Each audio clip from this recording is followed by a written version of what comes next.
The Somali community has decided to respond to the American public learning about their massive fraud schemes that total in the billions of dollars by holding a press conference where we're supposed to feel bad for them. But here's the thing. It didn't go as planned. The entire thing was a massive backfire, starting with this clip of a mother who stands there and says the truth instead of lying and then has a literal heart attack on stage. Here we go. If childcare is cut, I'm unable to work or go to school. I understand fraud is bad.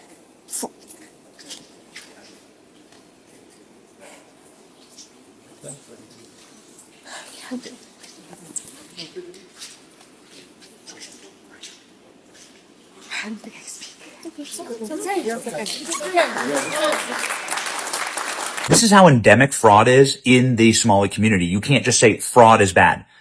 She looked like she'd seen a ghost. She looks like she was about to be excommunicated for simply saying fraud is bad. And then everybody claps, and all the liberal white ladies clapping. And by the way, those liberal white ladies, they're daycare workers. One of them hopped up on the mic and did the exact same thing. Here we go. And I do see some signs over here that say stop fraud, and I agree, stop it. There are wait lists for these programs that are years long. There is fraud, fraud in the light. Yeah, when Trump said they're not sending their best, this is what he's talking about. But it gets even more unbelievable. Somali fraud daycare owner hopped up on stage and decided to announce that his daycare had been broken into, and guess what the burglars stole? All of his employment records and all of the records of the children getting checked in. Those would, of course, be the records that the feds would use to put him in prison. And while he's sitting there sobbing, trying to make you feel sorry for him, people on the internet notice that he's wearing a $3,000 pair of glasses, designer glasses, some of the most expensive glasses you can buy. These glasses are like $50, by the way. I wouldn't even know what to do with a $3,000 pair of glasses, but this Somali scammer is literally wearing glasses more expensive than maybe your car, certainly more expensive than my first car. So, yeah, I don't feel bad. And I won't feel bad when they're denaturalized and deported, which is exactly what needs to happen. I feel like at the end of the day, it's really about who washes their ass after they take a shit. And if you are talking about Somali people and how we're pirates and scammers and this, that, and the third, at least we wash our ass after we take a shit. That's really just what it's all about. It's really what it comes down to at the end of the day. So if you don't wash your ass, don't talk to me. Don't bring that shit to me, like, actually. No pun intended. So the Somali community went from outright denying the entire fraud allegations to realizing that there was so much evidence piled up against them, while they themselves had no evidence in support of their own plight. So they staged a burglary, and they claimed that their important documents that was needed for the investigation was all stolen by burglars in the middle of the night. Yes, I know that sounds ridiculous to you, but that's what they claimed.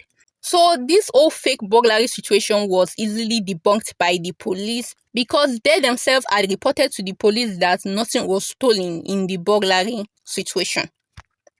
Now they are realizing that their lies are not working, their excuses are not working, and their pity party is not really garnering pity from the American public. So they've decided to come out and apologize. Yes, they've apologized for the scams and the fraud that their community have committed against the American public. While on the flip side, certain Somali, like the girl you just saw right now, are very indignant and entitled about the whole situation. They seem to feel that they are entitled to the American public's money.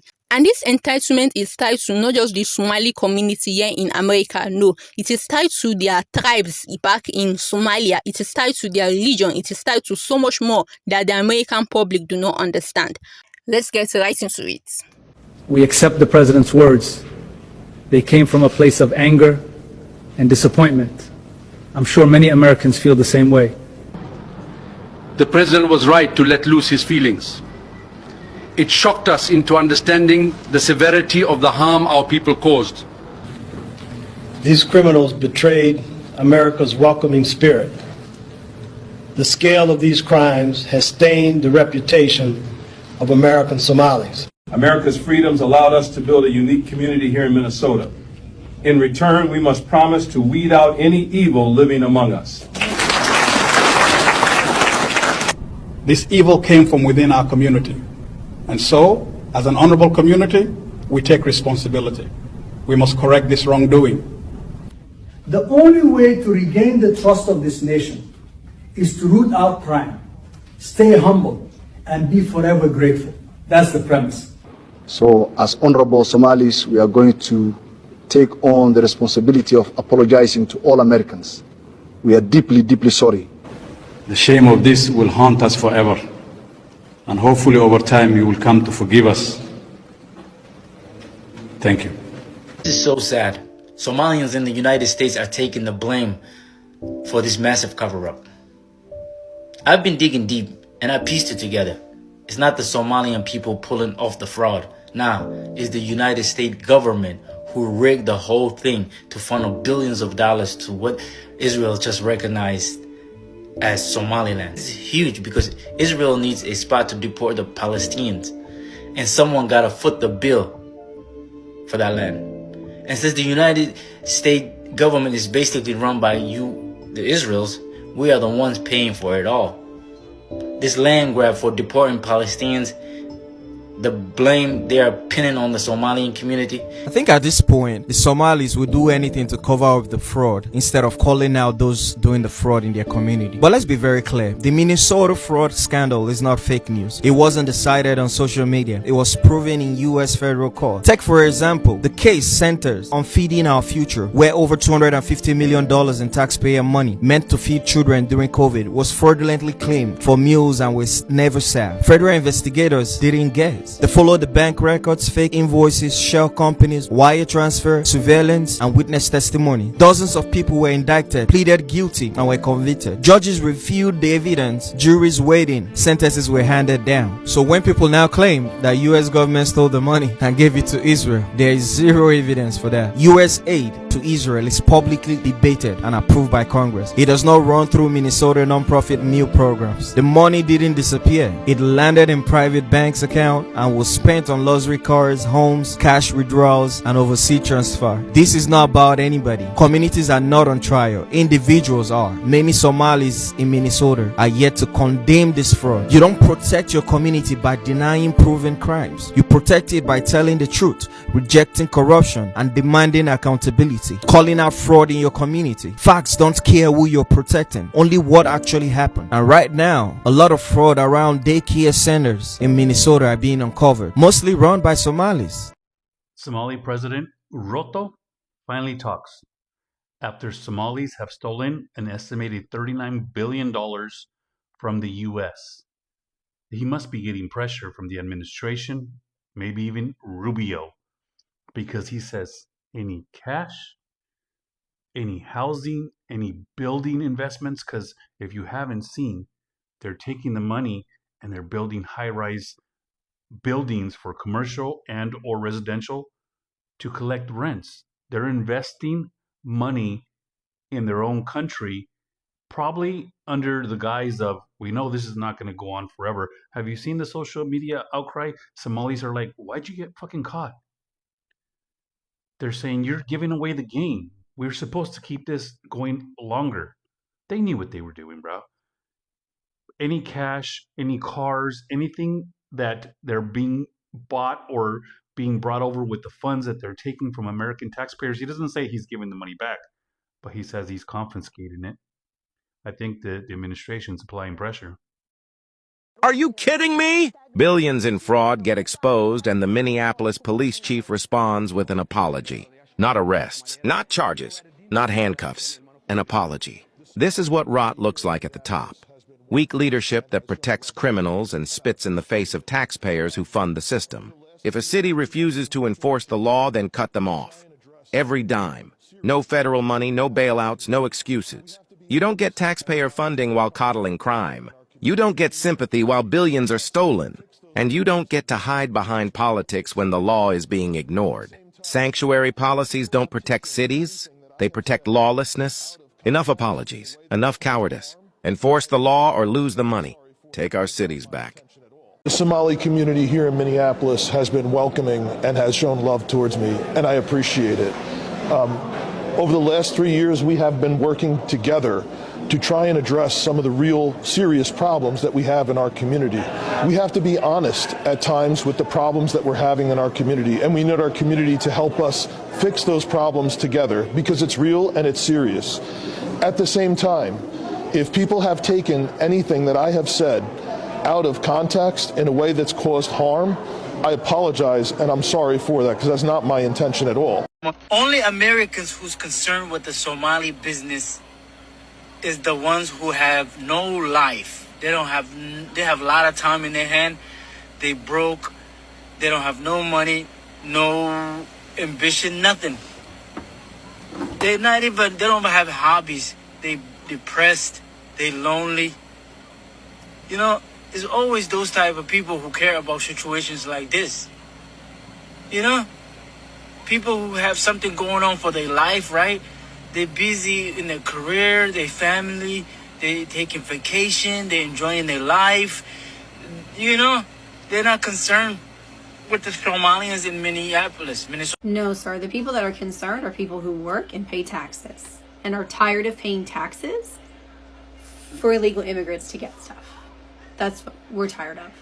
We are the people that are concerned because we work and we work and we work. And the minute that we don't pay those taxes, even though it goes to the most random things and stuff that we don't agree with, we get in trouble for it. We go to jail. We get tax fraud. We get all kinds of things that happen to us.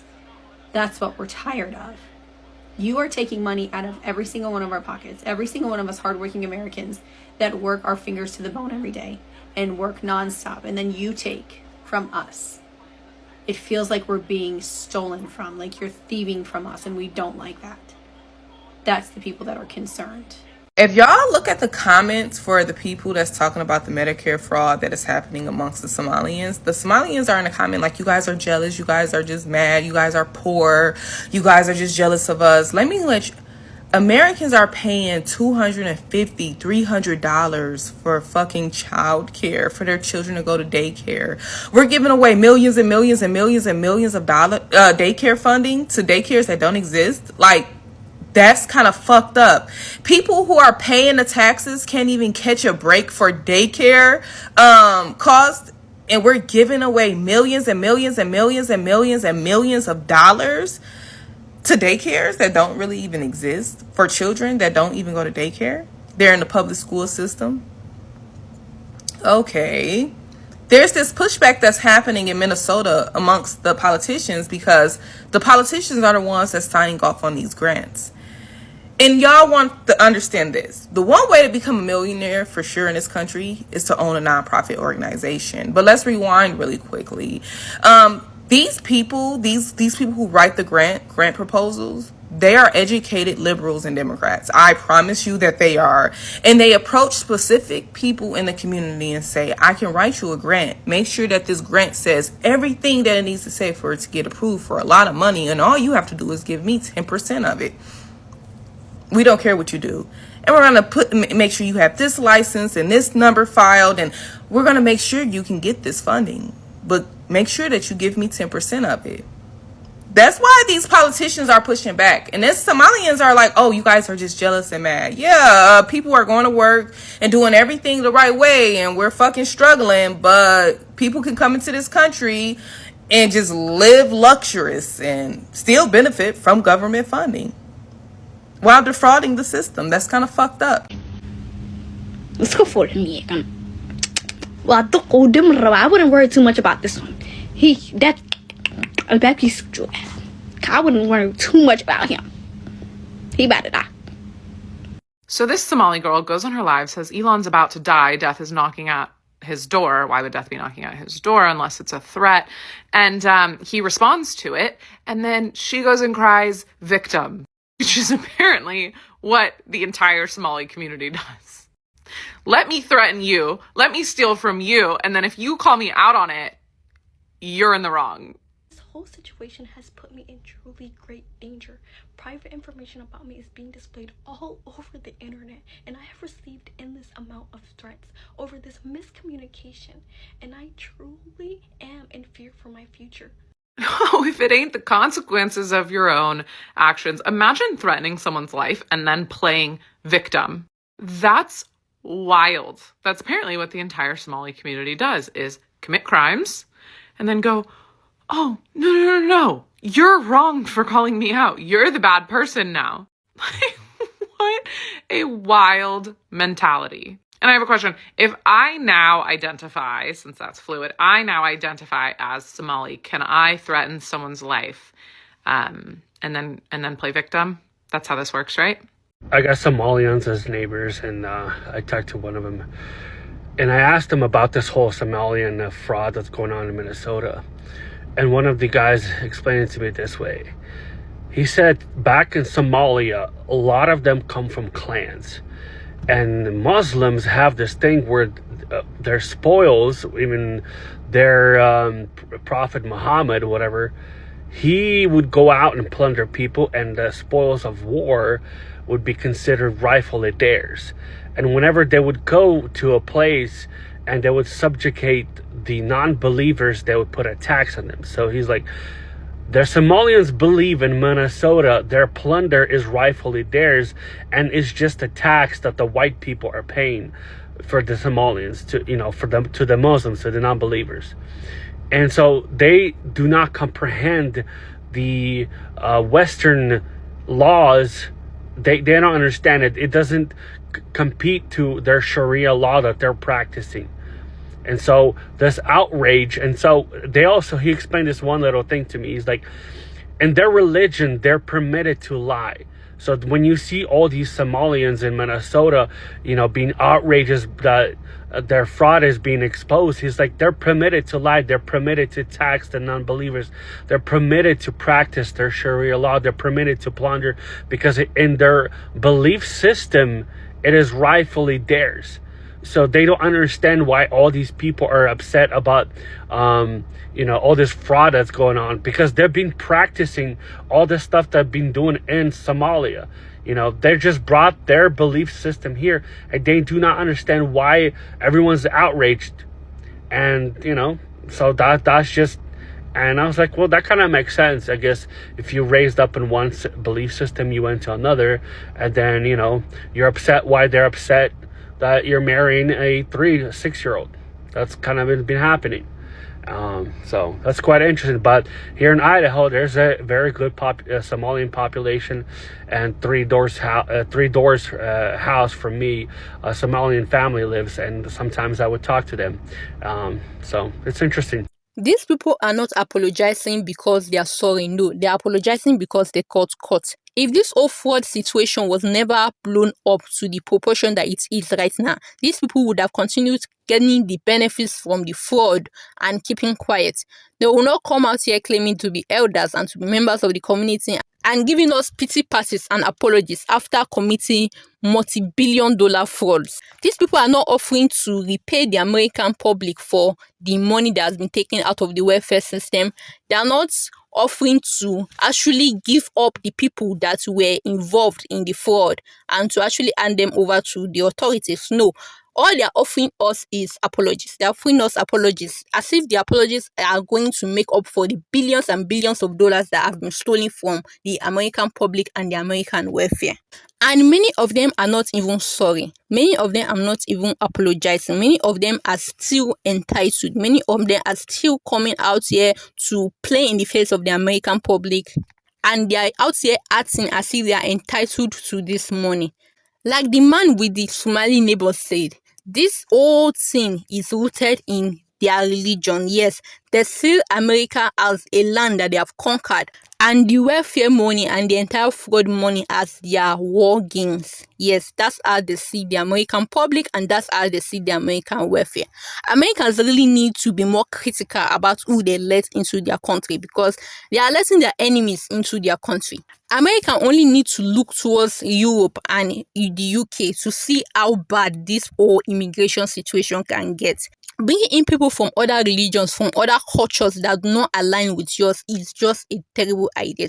And these people are not willing to assimilate into the American culture. No, they want to retain their culture. In fact, they don't just want to retain their culture. They want to also impose their culture on you. Thanks for staying to the end of the video. Remember to hit the like button if you found it interesting and subscribe to the channel to support me. Also, check out these videos for more interesting hot takes and opinions by yours truly. Bye.